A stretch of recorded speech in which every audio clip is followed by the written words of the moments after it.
Manusia purba, ngapain seharian? Kalau dengar manusia purba, banyak orang langsung bayangin manusia berbulu, pegang tombak, lalu seharian cuma berburu memot. Padahal kenyataannya jauh lebih kompleks.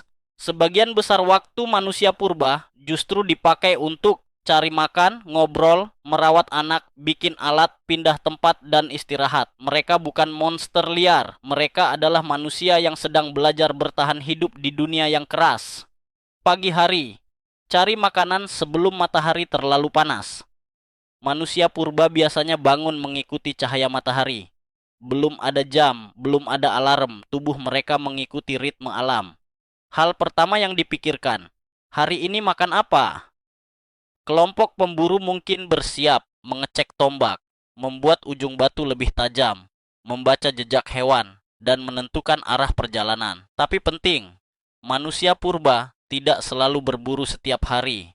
Banyak penelitian menunjukkan makanan mereka justru sering berasal dari buah, akar, kacang, umbi, telur, ikan kecil, dan tumbuhan liar.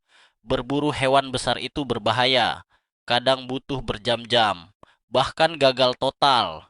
Jadi hidup mereka bukan aksi non-stop, tapi kombinasi strategi dan kesabaran. Siang hari, jalan jauh dan bertahan hidup. Karena belum ada pertanian, manusia purba hidup nomaden. Mereka berpindah mengikuti musim, air, dan keberadaan hewan. Dalam sehari mereka bisa berjalan belasan kilometer. Bukan olahraga, tapi kebutuhan hidup.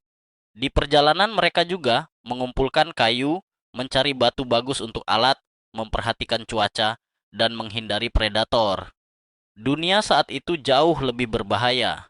Ada harimau bertaring panjang, serigala besar, hiena purba, sampai perubahan cuaca ekstrem. Kesalahan kecil bisa berarti kematian sore hari. Memasak, memperbaiki alat, dan sosialisasi. Ketika kembali ke tempat tinggal sementara, aktivitas belum selesai. Mereka harus membersihkan hasil buruan, membagi makanan, membuat pakaian sederhana, memperbaiki alat batu, dan menjaga api tetap hidup.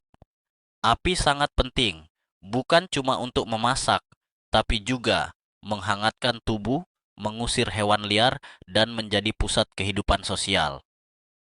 Di sekitar api unggun, manusia purba kemungkinan bercerita, bercanda, mengajarkan anak-anak, bahkan mungkin bernyanyi atau menari. Jadi kemampuan sosial manusia sebenarnya sudah berkembang sejak lama. Mereka juga punya emosi. Dulu banyak orang menganggap manusia purba setengah hewan, tapi bukti arkeologi menunjukkan mereka merawat anggota kelompok yang sakit, menguburkan orang mati, dan punya simbol atau seni sederhana. Artinya mereka kemungkinan punya rasa sedih, kasih sayang, takut, dan ikatan keluarga. Mereka bukan sekadar bertahan hidup, mereka juga membangun hubungan. Malam hari, istirahat dengan ancaman di sekitar saat malam datang, dunia menjadi lebih berbahaya. Tanpa lampu dan rumah kuat, manusia purba harus tetap waspada. Suara ranting patah di gelap bisa berarti predator mendekat. Karena itu mereka biasanya tidur berkelompok. Api dijaga tetap menyala. Dan besok, siklus yang sama dimulai lagi. Jadi sebenarnya manusia purba ngapain seharian? Mereka tidak cuma berburu. Mereka berpikir, bekerja sama, merawat keluarga, membuat alat, belajar dari alam, dan bertahan hidup setiap hari. Banyak hal yang kita lakukan sekarang sebenarnya warisan dari mereka. Kerjasama, komunikasi, pembagian tugas, bahkan kebiasaan berkumpul dan bercerita. Teknologi berubah, tapi sifat dasar manusia tidak terlalu jauh berbeda. Manusia purba bukan manusia bodoh yang cuma berburu. Mereka adalah nenek moyang yang setiap hari harus memikirkan cara tetap hidup di dunia paling brutal dalam sejarah manusia.